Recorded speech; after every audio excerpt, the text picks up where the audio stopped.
Hello, everyone, and welcome to Beyond the Scoreboard. And I'm your host, Michael Lyons. And we got a game seven, one of the best things in all of sports. Game seven of the NBA Finals coming this Sunday between the Oklahoma City Thunder and the Indiana Pacers. I'm going to tell you all about game four, game five, and game six. And then I'm going to make my prediction for game seven because this game seven, it's going to be an amazing game. And I just can't wait to sit down and watch it. Now, we have to start off with game four. Was probably the biggest swing of this series. After this game, it looked like Oklahoma City was going to take advantage and take control of this series, but then Indiana in game six fights back and gets a game seven. So, game four, a 111-104 victory for the Oklahoma City Thunder. Shea, 35 points. J-Dub, 27 points. Chet Holmgren, 14 points. And Alex Caruso off the bench with 20 points. Now for the Pacers, Tyrese Haliburton had 18 points. Andrew Nembhard, 10. Miles Turner, 12. Pascal Siakam, 20. And Obi Toppin, 17. Now, this was the final game at home for Indiana. So they both teams didn't lose or didn't gain home court advantage by losing a game and winning a game both at home and away. So this this game right here, one of the most heartbreaking losses for the Pacers, and I think if they don't win this finals, they're gonna look back at this game and just be like, how? How did we lose this game? The Oklahoma City Thunder as a team shot 3 for 16 from the 3-point line. 3 for 16. Now the Pacers, they shot 11 for 36. They didn't shoot that much better, but three shots in the modern NBA coming from the 3-point line and you lose the game.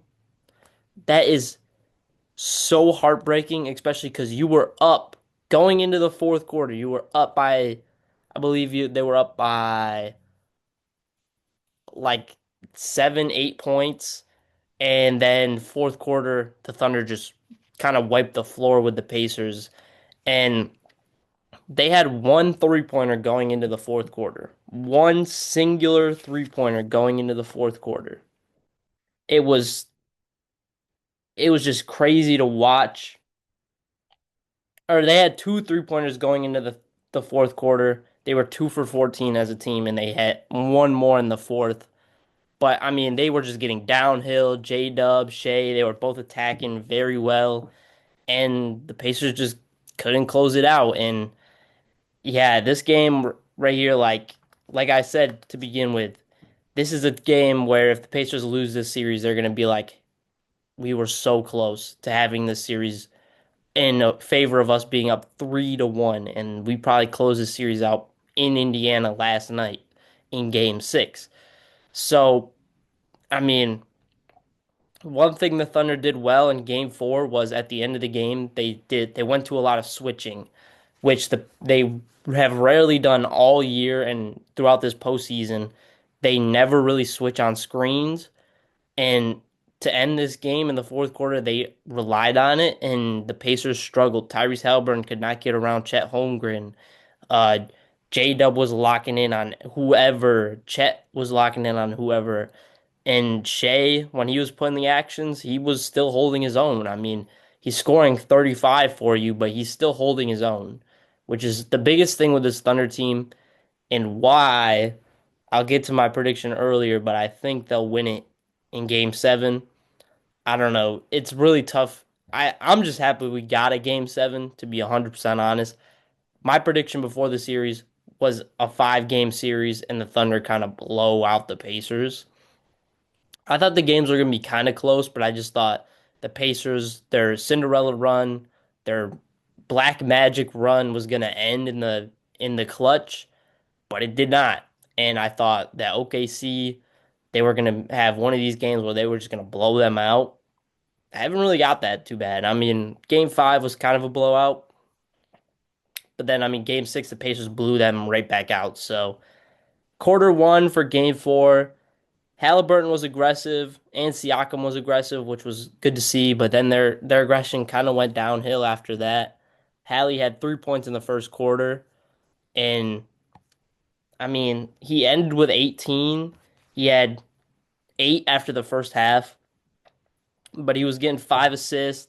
Siakam to start this game had 10 points, 4 steals in the first quarter, and Miles Turner hit a couple big threes, but then ended or Miles Turner didn't hit a three this game. He was shot 2 for 3, had 6 points after the first quarter though.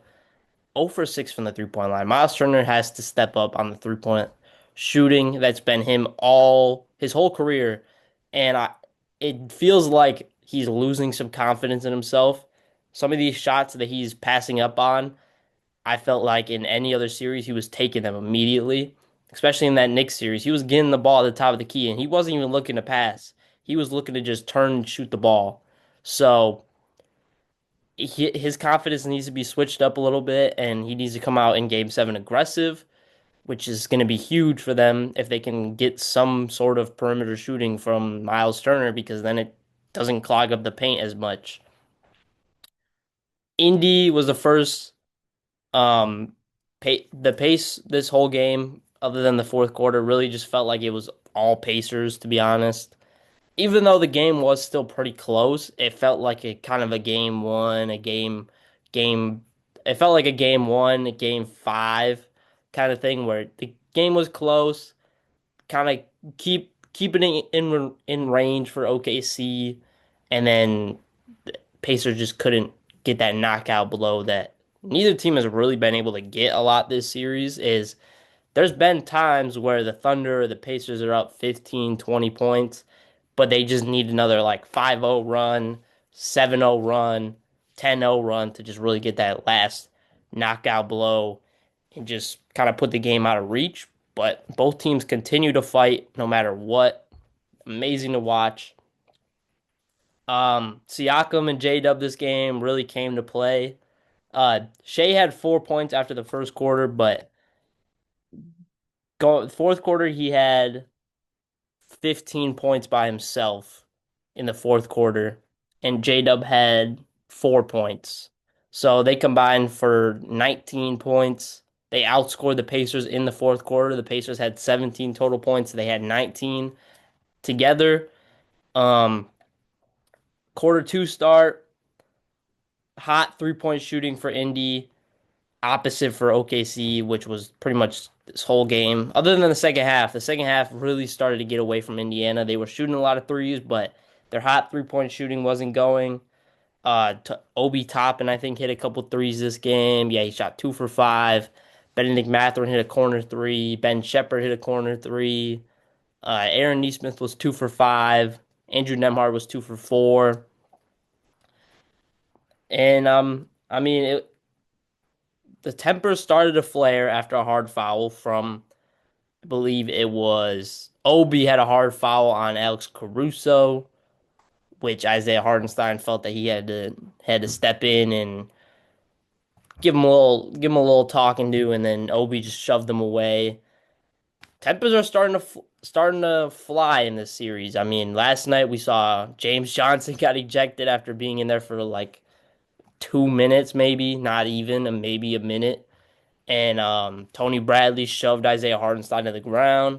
This game 7 could be a little dicey. It's gonna be a little interesting. It's gonna really depend on the refs and how they allow the players to play. If they're gonna let them to be a little bit more aggressive, a little bit more physical, or are they gonna be like, the tempers are starting to flare. We don't want this game to get out of hand, or we have to eject somebody. So hopefully they find a happy medium and are able to control the game, but let them play how they want to play and how they've been playing all year long. Both teams were capitalizing off turnovers throughout this game. Uh, Pacers had 25 points off turnover, or they had 23 points off of turnovers, and the Thunder had 25. Both teams turned the ball over 16 times, which really hurt the Pacers. And just, it feels like a lot of the times they go through these stretches where people are just really trying to force the ball. It happens with the Thunder a little bit too, but I think the Thunder, especially when their star, because you know what you're getting from their star every time he's on the court. With Hallie, we're kind of like game by game, it's different every single time. So having that just consistent guy that's always going to get you into your sets. If you need a bucket, you're going to go to him. That helps slow the tempo down, slow the offense down, calms the nerves a little bit. When a Hallie doesn't isn't on anything, he's not being aggressive. It feels like you only have four people on the court on the offensive end. Some of these guys are going to force the ball. Aaron Neesmith's going to force himself into tough situations. Ben Shepherd, Benedict Mathurin. That's another thing. Game four, Benedict Mathurin to end this game. I think he was 1 for 4 from the free throw line and had two off ball turnovers, which really just swung the game. And I hated to see it for Benedict Mathurin because he's so up and down. Like he has an amazing game one game and then he's just not doing anything in another game, which is it's sad to see because he has so much potential and he's just sitting there trying to learn the game. I think if he had that run last year to the conference finals with the Pacers, that he would be so much better that like this year in the playoffs, they would be so dominant. And I mean, this series would be looking a lot different if Benedict Mathurin was had that confidence, had that mentality, had that like had the he was in the postseason. I can't think of the word right now, but he was in the postseason last year, made that run, and just got like the used to being in these big games. Where this year he's gaining game by game, whereas he would have taken what he learned from last year and took it into this year. Now, I felt like in the first half, even though Pacers were up for a majority of this game, ooh, sorry, that OKC was much more decisive. That was the biggest thing I noticed throughout this series. And in game four, especially where it didn't get out of hand, it was Pacers for a lot of this game, kind of controlling, but when they would go on runs, OKC didn't get down on themselves. They didn't get away from what they were doing. They stuck to their plan. They were decisive and they were confident that they were going to continue to make runs, continue to keep the game close, and in the fourth quarter, it paid off. Um, Halliburton had two really tough layups in the final minute, and his first free throw of the whole finals came in game four with 30 seconds left in the first half. Just this is partially shows the refs aren't calling a lot, but also Tyrese is not really getting into the paint and getting into positions where he could get fouled, which is something that you want your star player who struggles with confidence, struggles with putting the ball in the basket some games, to do that. You want him to get downhill, you want him to attack the basket, you want him to get some sort of contact that he could draw some easy shots, easy fouls, and then he gets to the free throw line. He could shoot that and he can see a couple go in. I mean, game six, first bucket, well, not first bucket of the game, but his first points of the game came off of free throws, and then he was on one all game. He missed his next shot. He missed a couple of shots after that, but I mean, he ended with I don't even know. We'll talk about that game in a couple minutes, but he came out in game six and was aggressive.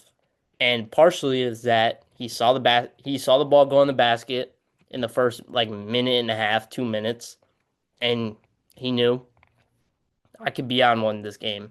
I'm dealing with the calf strain, but I'm gonna be on one. Now, the bench units kind of matched each other this game, which was something.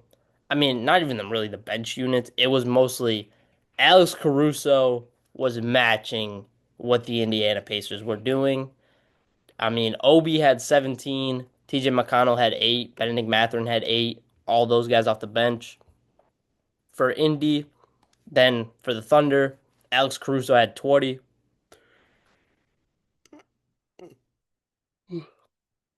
Kendrick Williams had 4 points, and Casey Wallace had two, and then Aaron Wiggins had 1 point off the bench, and Isaiah Joe had 0 points. Bench unit, some of these games is not really giving much for the Thunder. They have to rely a lot on their star players. And I mean, this was one of those games where Alex Caruso outscored Tyrese Halliburton. And this was a game where Tyrese was a little bit more aggressive. He shot 15 shots and made seven. He had 18 points, but Alex Caruso still outscored him. You cannot allow that to happen when you are the star player on a finals team. You cannot allow a bench player whose main goal on the court is to play defense. That's the biggest thing I see with that. And that's going to be a sign for game six or for game seven. Is Tyrese Halliburton going to come out aggressive? Is he going to get to his spots? Is he going to say, nobody's outscoring me? Shea might outscore me, but I'm trying to match Shea. I'm trying to outscore Shea. That's what he needs to come out with the mindset. And he needs to, if he gets double team, pass it out. If he gets to a point where he doesn't like it, pass it out. He needs to continue to do that because he gets looks for other people when he's aggressive. That's the biggest thing. Now, quarter three for this game, Shea had zero free throws through the first 5 minutes, first half, and then 5 minutes into the third. 1-3, 5 minutes in for the Thunder. Active hands by Indy was disrupting the OKC offense, which has continued to show throughout this series. Whoever's the most active on the defensive end keeps the game close and usually comes out with the victory at the end. Nemhard was making Shea work, which he's been doing all finals long. I think that was the biggest thing that Rick Carlisle did that really gave Indiana a chance this series. I thought Aaron Nesmith was going to come out beyond Shea. Now, Aaron Nesmith, he needs to be on the court to end these games. That's the biggest thing. I think he fouled out of two straight games. I think it might have been game four and game five, or it was game three and game four. He needs to be on the court at the end of the game. One amazing defender. He can be a little handsy sometimes, but he needs to be on the court for defense and for 3-point shooting. We've seen this dude get hot. Knicks fans know this dude can get hot. 5 threes in the final 5 minutes of game one in Madison Square Garden. He's not scared of the situation that he's going to be in. He's going to be in OKC. Like, yeah, their fans are loud, they're energetic, but it's not Madison Square Garden. We're playing the Oklahoma City Thunder. We're not playing the New York Knicks. Now, it is a game seven. That's a little different, but I don't think Aaron Nesmith would feel any sort of like nervousness in those moments. I think after game one of the Knicks series, I think all of his confidence is huge to end these games. Now, Obi Top in this game was having another game like game one, continued to hit those threes, 2 for 5 this game. He had 5 threes in game one, but he was super aggressive off the bounce, and he passed up a couple shots, but then I think it was in this game where he passed up a shot and where he was open, Tyrese shot it, missed, but then the next two possessions he came down and hit two straight threes. Just super fun to watch. Obi Toppin has been a really fun player to watch for Indiana this whole postseason. And then Shea going, biggest thing I put was Shea was going to have to be on one to start the fourth quarter of game four.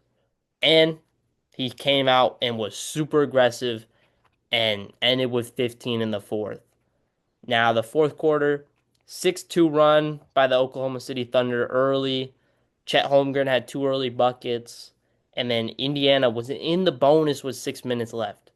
They were in the bonus with 6 minutes left, but they just could not hit their free throws. They shot 75% as a team in this game. For a team that has been so amazing shooting from the 3-point line, this was a bad game. 30.6% from the 3-point line, 75% from the free throw line. It was just really tough to see. And then obviously OKC, the rest early for Shai Gilgeous-Alexander in this game was super important. He's continued to do it in game five and game six, Mark Daignault. He's continued to get Shea some early rest. And so in the fourth quarter, he can just come out and be a super aggressive early, get downhill, attack everybody, and just be rejuvenated going into the fourth quarter. Now, that was the 111-104 victory for the Oklahoma City Thunder in game four. Now, game five is where I thought, like, yeah. So I thought game four was a huge game. Pacers kind of let that one slip, kind of like the Thunder did in game one. They were up a majority of the game, just lost it at the very end. Game five, I was like, Indy's going to have to bounce back from game four. That was a tough loss. And they did to them. They did, but I mean, that first quarter, they got outscored by 10 points. They were down by 14 going into the halftime. I was like, this game is going to get away from Indiana early. And it kind of felt like that the whole game. I mean, and this was the first back-to-back loss for Indiana throughout all the postseason. That's why I thought going into game six, I thought this game was over. I thought this series was over going into game six, but Pacers can continue to keep us alive, continue to give us more NBA basketball, which I'm never going to take for granted and never be upset. Game seven is the best sporting event in all of sports, in my opinion. I'd take it over watching the Super Bowl, a World Series, Game 7, World Cup final. I'd take this over anything. Game 7s don't happen a lot in the NBA now. And when you get two really dominant teams that are super fun to watch, we've had an amazing final so far, game winners, comebacks.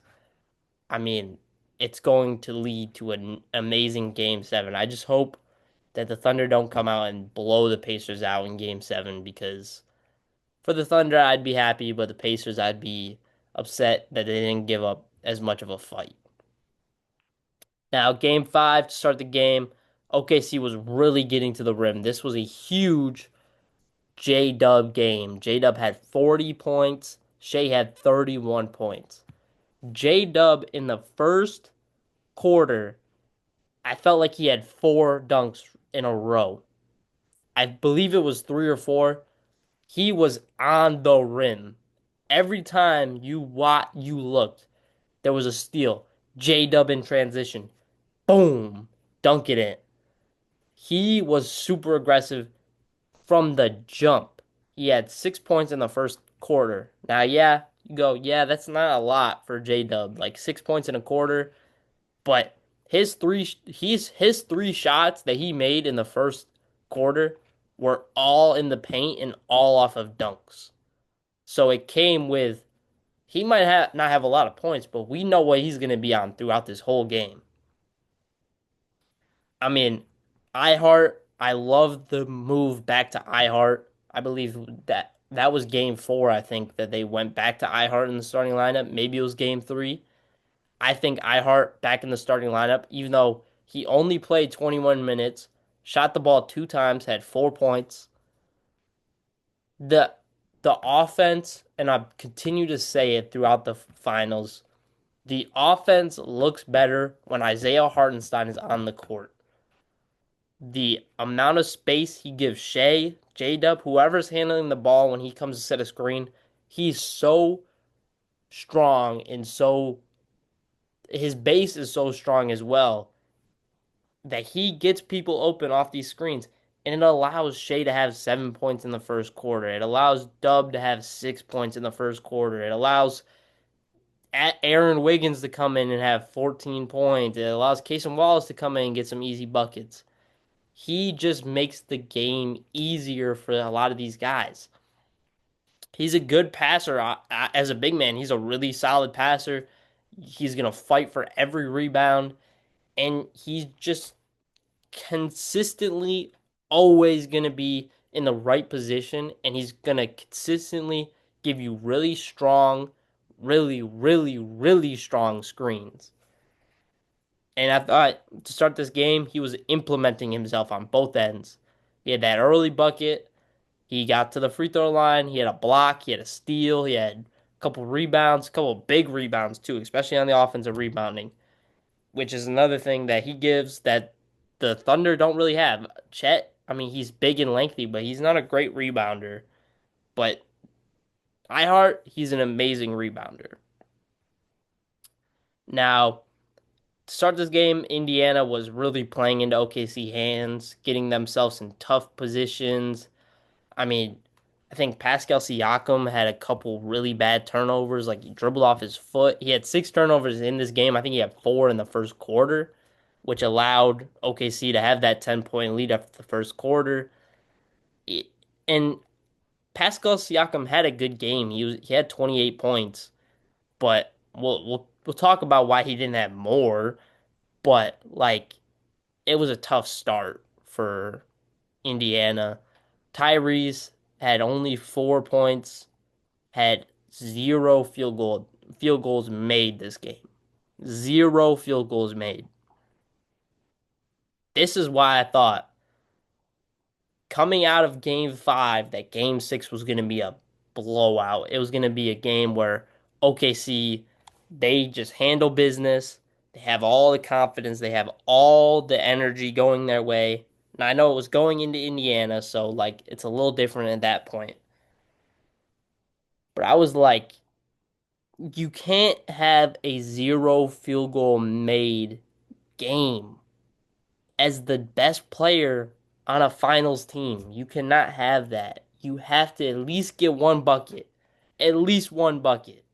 Now, obviously, this game was where he tweaked that calf strain that I guess he's been dealing with for a little bit. It's still no excuse. If you're going to be on the court for 34 minutes and you're our best player and you're only giving us 6 assists as a point guard, you have to go get a bucket. You have to shoot more than 6 times. Pascal Siakam should not be the only person shooting in double figures in the starting lineup.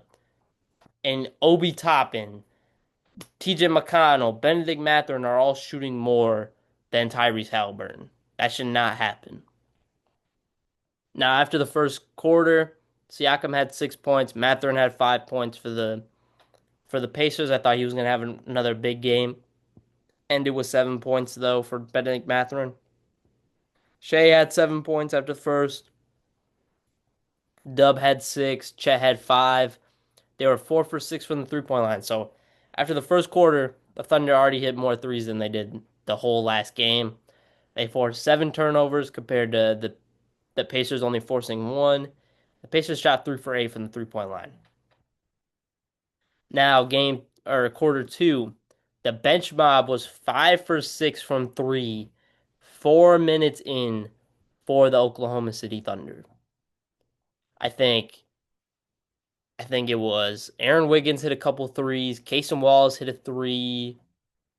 Yeah, it was just those two really. I mean, Aaron Wiggins and Casey Wallace. I think Lou Dort might have been on the court then. He could hit a couple threes. I continue to put Tyrese Halliburton needs to be more aggressive, and it didn't happen this game. And then I thought OKC is going to hunt him. If he's on the court playing with an injury, not looking 100%, they're going to hunt him.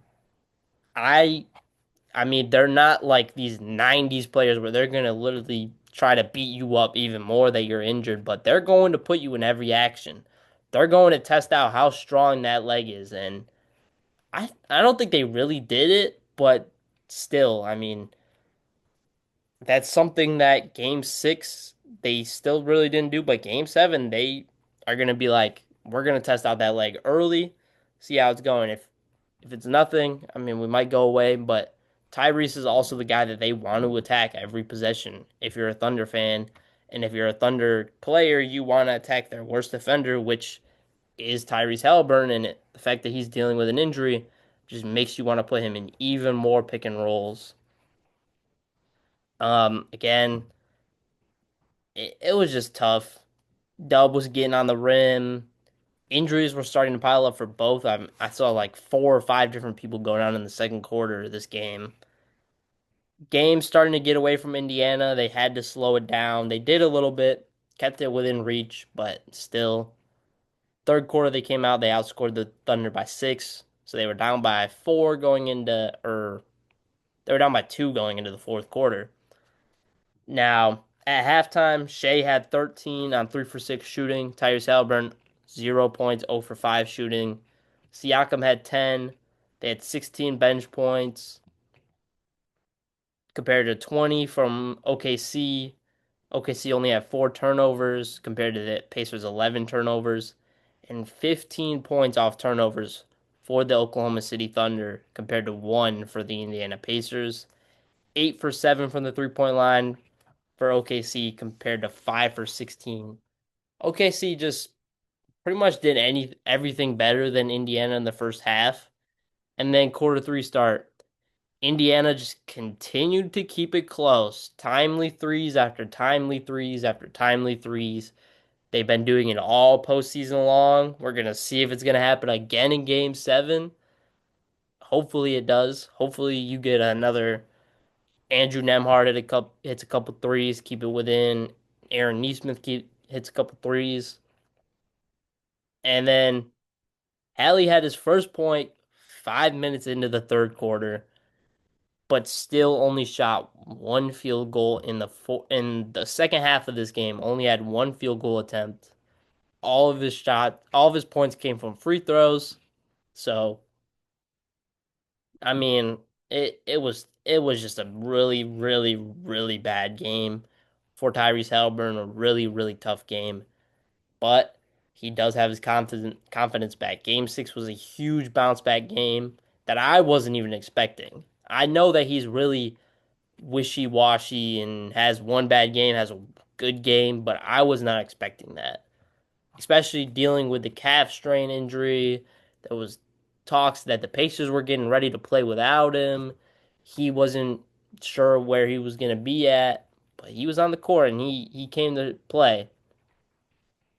Third quarter though, this felt like a quarter that Indiana won throughout. The 50-50 balls were going their way. Um, but OKC was they continued to keep it within a 10-point cushion without Shea on the court. Then Shea got on the court, and Indiana went on a crazy run that put them down 2 going into the fourth quarter.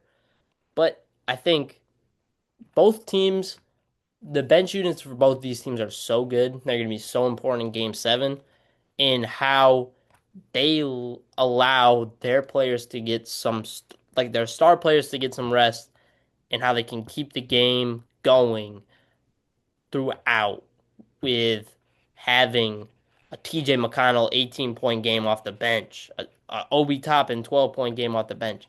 That just buys some time for Tyrese Halliburton, especially dealing with that injury, to allow him to just get a little bit more rest, get a little bit more comfortable.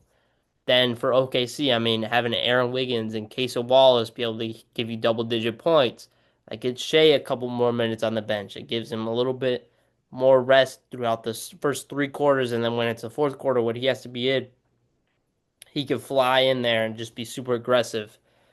Um, and that was my next point. Bench was keeping it alive for Indiana, but the Stars need to start the fourth quarter strong. After the third quarter, SGA had 22 points, 6 for 12. J-Dub had 29, 10 for 17, 10 for 24 from the three-point line, and 10 turnovers. So they had, what was it, 6 turnovers in the third quarter compared to 4 from Indiana. And Indiana 8 for 25 from the three-point line. TJ McConnell had 13 points in the third quarter. Pascal Siakam had 14 on 4 for 11 shooting going into the fourth, and Tyrese Halliburton had 2 points, 0 for 6, 4 assists. Now, the start of the fourth quarter and where I thought this game was going to switch. Pascal Siakam was all over the place to start. He had 12 in the first 4 minutes and then got pulled by Rick Carlisle. I was looking at the screen. I'm like, why is Pascal Siakam not on the court right now? Like, I get like you want to give him some rest. You want to get like some guys in to give him some rest to end this game off strong, but he had 12 points in the first 4 minutes. He was cooking. He was hot. He was all over the place. There was no reason for him to not be on the court the whole fourth quarter. It's the NBA Finals. Like I get you have to get some of these guys a rest, but you don't want to go down 3-2 in a series where you have to fight back again. You haven't been down at all this series. This was the first this was the first game they were down. You want to keep that same energy and same positioning because then you go in, you might have had a 3-2 lead on OKC going into game 6 if Pascal Siakam plays this whole fourth quarter. It was just Rick Carlisle's an amazing head coach. I'm not going to but that was a questionable coaching decision in my opinion. OKC was starting to wear down, but then Indiana started to be a little bit more sloppy. And this felt like game one, close throughout the game. Indy just couldn't get it to that point where they were like tied at all. But OKC closed it out. They learned from game one. Indiana had 8 turnovers in the fourth quarter, and Oklahoma City only had 2. Or they had 1 turnover in the fourth quarter.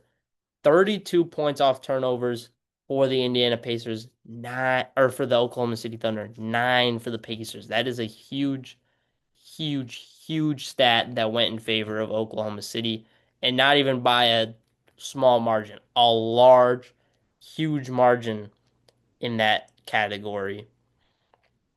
11 for 30 from the three-point line for Indiana. Another kind of rough game from the three-point line. And OKC, 14 for 32, 44% from the field from the three-point line. They really bounced back from game 4 from the three-point line. Now, to one of the best games of this series, in my opinion, if you're an Indiana Pacers fan, the 108-91 victory by the Indiana Pacers.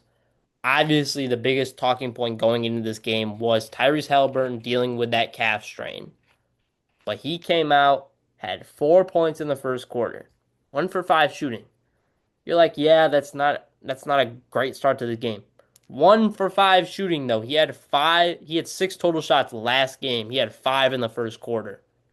Tyrese Haliburton has to have those kind of quarters. Even if he's shooting 1 for 5, 2 for 5, he still needs to get these shots up. Andrew Nembhard had 8 points in the first, and they were 5 for 14 from the three-point line after the first quarter. 0 turnovers after having a game where they had 23 turnovers. 0 turnovers in the first quarter. Now, Indiana didn't score. They started off really slow. I think they were like 0 for 6 to start. Then they got their first bucket with 4 minutes. Excuse me. They had their first bucket 4 minutes into this game. Now, I was a little worried. But a lot of these buckets that they were missing, Tyrese Haliburton floater, Tyrese Haliburton 3-point shot, Tyrese Haliburton kind of like fade away on the baseline. So he was aggressive, and I was like, okay, they're just having a rough start to this game. Now, J Dub was getting to the paint again, and I was like, they're struggling to shoot. J Dub's getting to the paint. This is gonna be like game 5 all over again. The Thunder are just gonna kind of get to another position, and the Pacers are gonna have to like fight back. They're gonna have to fight back. And then there was a 13-0 run by Pascal Siakam and Andrew Nembhard by themselves. Pascal had 5 points. Then Andrew Nembhard came back over and hit 2 threes and then got a layup. That's when I knew this game was going in Indiana's favor. Struggled to start. Thunder were getting aggressive, but then your stars, Pascal Siakam and Andrew Nembhard, showed up. Now they only ended this game 16 points for Pascal, 17 points for Andrew Nembhard, 14 for Tyrese. Miles Turner only had 3 points. He's going to have to be huge in game 7. But the bench unit, Obi Toppin, 20 points. TJ McConnell, 12 points, 9 rebounds, 6 assists, and 4 steals. TJ McConnell has been the saving grace for the Indiana Pacers throughout the finals and even throughout the postseason in general, but it really feels like it's strong in the finals when Tyrese Haliburton hasn't had a super strong game, really. Now, bench unit was strong instantly, like I was saying, for Indiana. They were strong throughout the game. Biggest thing that you saw this whole game. And then OKC closed out the first quarter much better, and the Oklahoma City defense lacked intensity, which is not something that you typically are going to say about the Oklahoma City Thunder. They're one of the best defensive teams of all time and in the league this year. But the Indiana defense just came out and they were much more physical, much more aggressive, and they were intensified knowing that this game, if we lose, our season's over. We want to fight for another game. And that's exactly what they did. OKC had 5 turnovers in the first quarter. They were a little sloppy, in my opinion. And Indiana, they were capitalizing off the turnovers. Then quarter two starts. Shea Gilgeous-Alexander was getting to his spots, but TJ McConnell, when Tyrese Haliburton was out of the game, continued to do what he's been doing all postseason or all finals long. He had an 18-point game in game 5, 12-point game in game 6. He just continued to he had a crazy play where he batted the ball, not even looking at it, just kind of jumped up, threw his hand up, got it, and then just Obi top in three. That is what TJ McConnell's been doing all finals long, and that's what he was doing in game 6. Again, this whole finals, it never feels like a lead is safe. It's always a game of runs, which is basketball, but it really feels like this final series is all just a game of runs and who's going to get that run at the end of the game or in a position where they could put the game to rest. And then 3-point shooting for Indy was super amazing. The defense was fueling the offense throughout this game for Indiana. 19-4 run in the from the 8-minute stretch to the 3-minute stretch for Indiana. So 5 minutes, 19 points to 4 points in those 5 minutes for Indiana. OKC, I didn't they really struggled in the second quarter. Only 17 total points, which you don't expect from an Oklahoma City Thunder team. And Indiana was just all over the place in this game. They made every single shot difficult for anybody on OKC. Going into halftime, Shea had 15 points, 6 for 11. J-Dub had 16 points, 6 for 10. They had 3 bench points total, 1 for 11 from the three-point line. They had 12 turnovers and they had 2 points off turnovers. For Indiana, Tyrese Haliburton, 12 points, 4 for 9 shooting, 4 assists. Pascal Siakam, 13 points, 5 for 7. 19 bench points from Oklahoma or from Indiana. 9 for 24 from the three-point line. 2 total turnovers after having a 23 turnover game and 16 points off turnovers. Indiana just controlled every aspect of this game that has been the swings of this series. Rebounding, that's kind of just been even, and even if it is in a favor, it's in Oklahoma City's favor. But the stats that have been swinging the finals this series is bench points, 3-point shooting, and turnovers. Indiana controlled all of that in game 6. Now the third quarter, first bucket for either team came 4 minutes in. Really slow start coming out of the break. But then Indiana's offense was struggling, but defense was strong throughout. Even when the offense was struggling, the defense was continuing to make it difficult for OKC. I mean, both teams really, but Indiana especially because they are so hot and cold sometimes. And OKC's pretty consistent with what you're always going to get. That rough stretch, that 4 minute stretch where there was zero buckets, could have gotten away from Indiana because OKC could have got to their spots, but their defense just was forcing turnovers, forcing late shots, and forcing them out of their sets. Then Pacers just kept the pedal to the floorboard is the biggest thing I could say from this Indiana Pacers team. They wanted to close it out, get their guys rest early, and they were able to do that. Uh, OKC had their first point 5 minutes into the fourth or into the third quarter, and they only scored 18 points in the third quarter. That was the two best defensive quarters we've probably seen against OKC almost all year long, but definitely in the playoffs. 17 and 18 total points in two different quarters is something that doesn't happen to this Oklahoma City team. And it just shows you how strong this Indiana Pacers defense can be, even when their offense is not like is struggling a little bit. Now, something that I thought might have changed this game was the Tony Bradley shove on Isaiah Hartenstein. I thought sometimes you see that where there's tech, a technical foul, a flagrant foul, and the team that gets impacted from the most is the team that's down. But that just did not happen. I thought it might have been able to turn the tides. It just did not. And then pretty much the closing for this game was that Ben Shepherd three at the end of the third quarter, where he just a chuck up three with like zero point 0.5 seconds left at the buzzer. That just closes game out for me. At that point, you came out in the fourth quarter. OKC already pulled their starters. Indiana had a couple guys in there, but again, it just the game was over.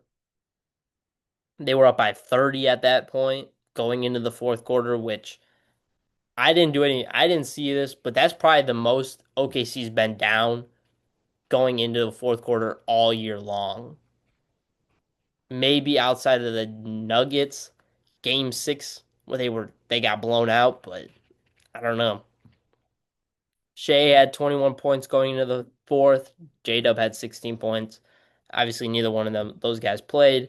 They had 6 total bench points when this game was actually just all starters and bench players. They only had 6 bench points. 3 for 20 from the 3 point line. Another really bad 3 point shooting game. 16 total turnovers.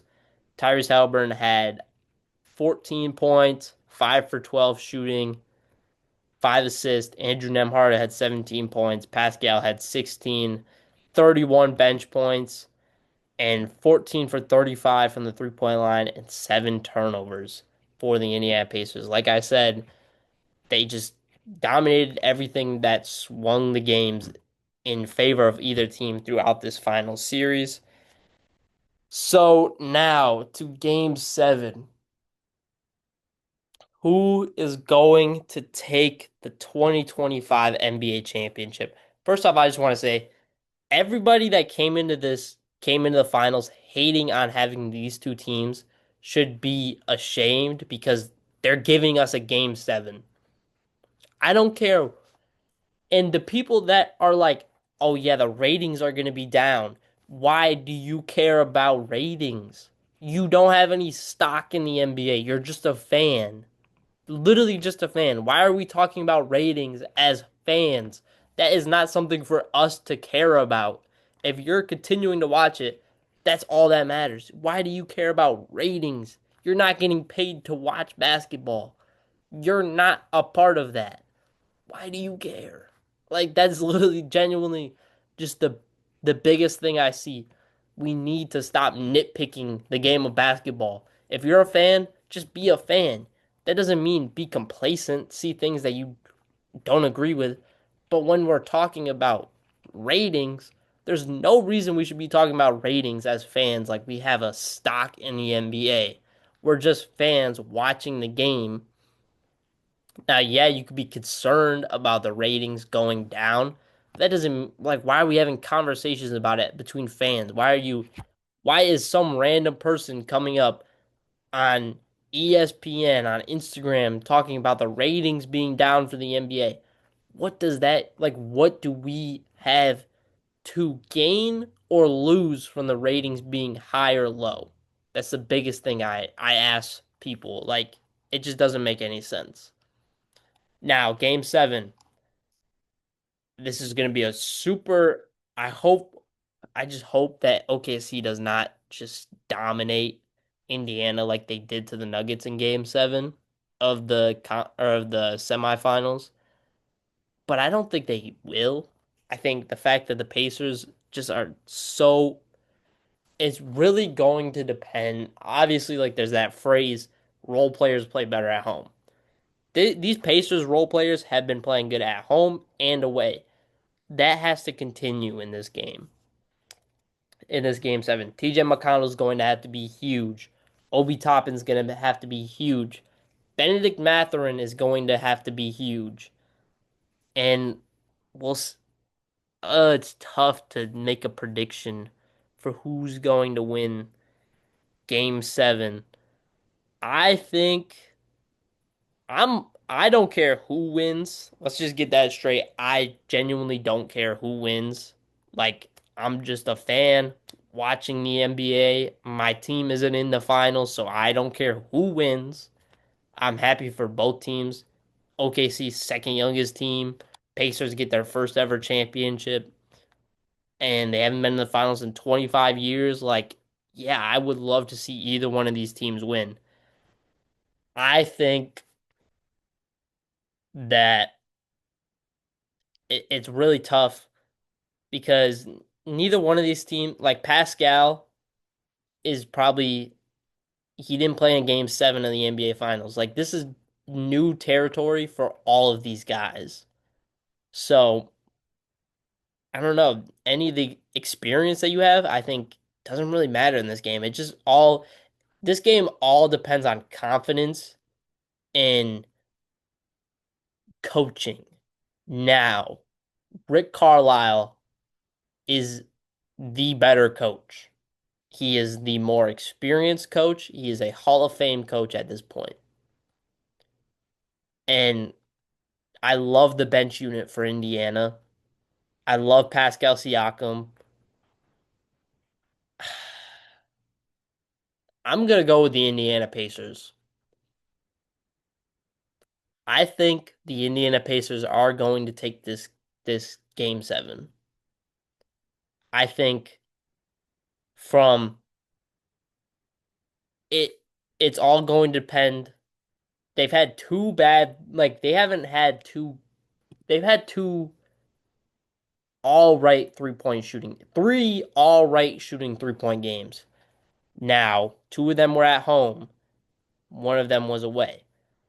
I'm expecting, actually no, I'm picking the Thunder. What they're doing defensively is making the Pacers, and the bounce back from game 6 of the Nuggets series to that game 7 where they blew them out.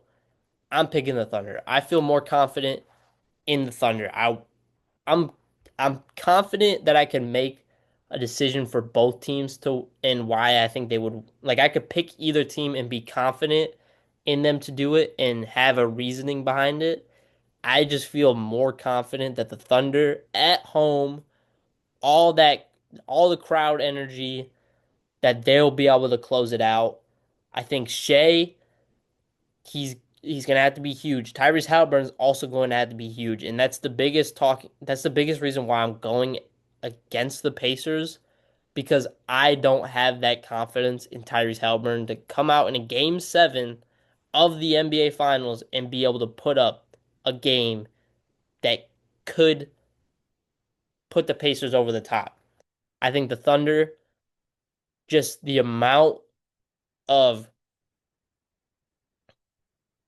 I don't, it's really tough to, I keep thinking about things that I want to bring up for the Thunder, but I'm like the Pacers could do the same exact thing. Like it's just really tough. I'm gonna pick the Thunder though. I think I think I went Thunder all series. I thought I had them in five to begin with, and then I went to the Pacers. Might be able to close this out in six because that game four was really a game the Pacers could have won, and yeah, but I'm going to pick the Thunder. So game seven is Sunday night. Everybody better be watching that game. Let's be 100% honest. Everybody better be watching game seven. It's the best game, the best sporting event in all of sports. Now, that's all I have today for everybody. We have NBA draft coming up next Wednesday as well. So it's going to be a busy week coming up in the NBA. But I hope everybody enjoyed listening today. This has been Beyond the Scoreboard, and I am your host, Michael Lyons.